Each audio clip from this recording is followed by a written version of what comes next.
chi bai ule alu te chi hi karon siam dona ti hianin ka sil fai vek to a hi kan chun ko ve dona ni chim mang te po khana thea thir kut mang te po hianin a thea kan rem chan ang khan hei ti hian chem ani pon chem mor hian ti hian kan zuk chun nga tuya ka che anga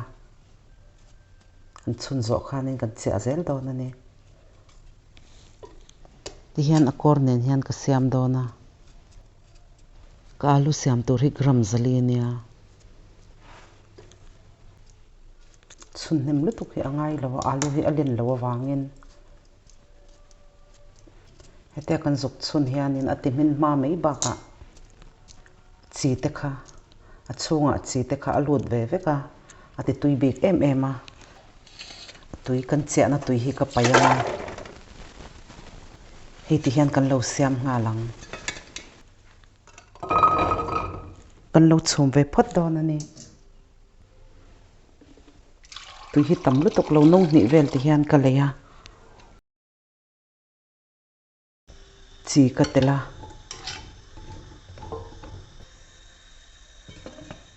kan lo chuang so ve photang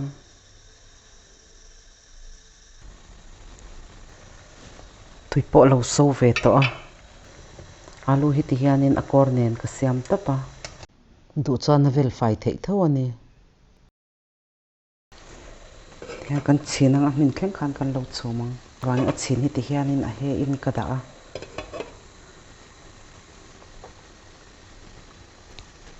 a so liam lo tur khan ti hianin ge si amidia ma ka da a alu po minute som don ka lo chum to kan enanga min le min lo min to hei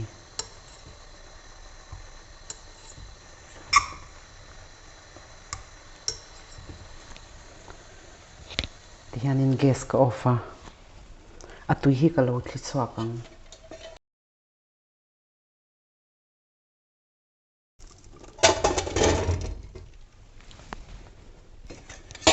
tui po tam lo lu to ka hei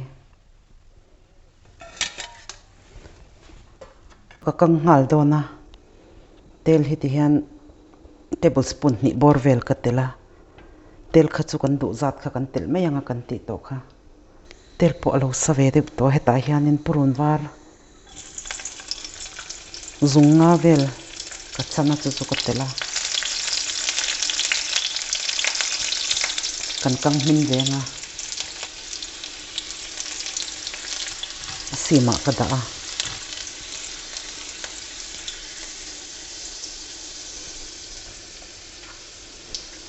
purun var po lo sen ve to heta hian alu kha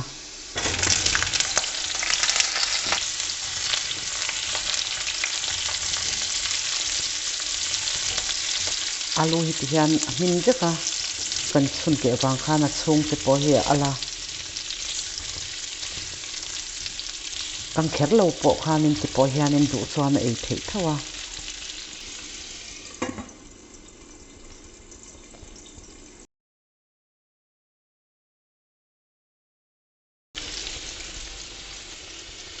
heta hianin ai eng chili powder le chi tlem katela asima khanin kan ur chep chep don ani amin sa tho po ni ma se kan kang ve de ulek don ani ti hian heti anga alu kan hi thingpui me te hian a tui le to ka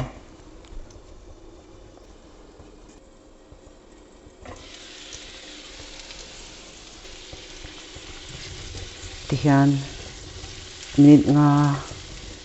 vel kha asimin kalo ur to a chuan hemia hianin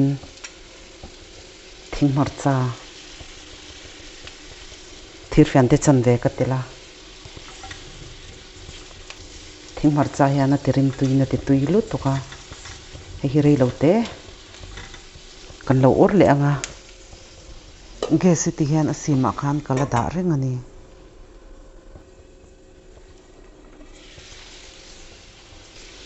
thing marcha ka thak mu khan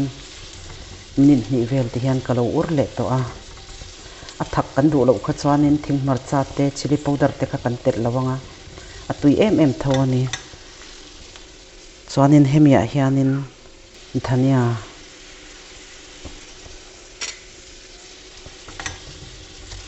dhania hi chu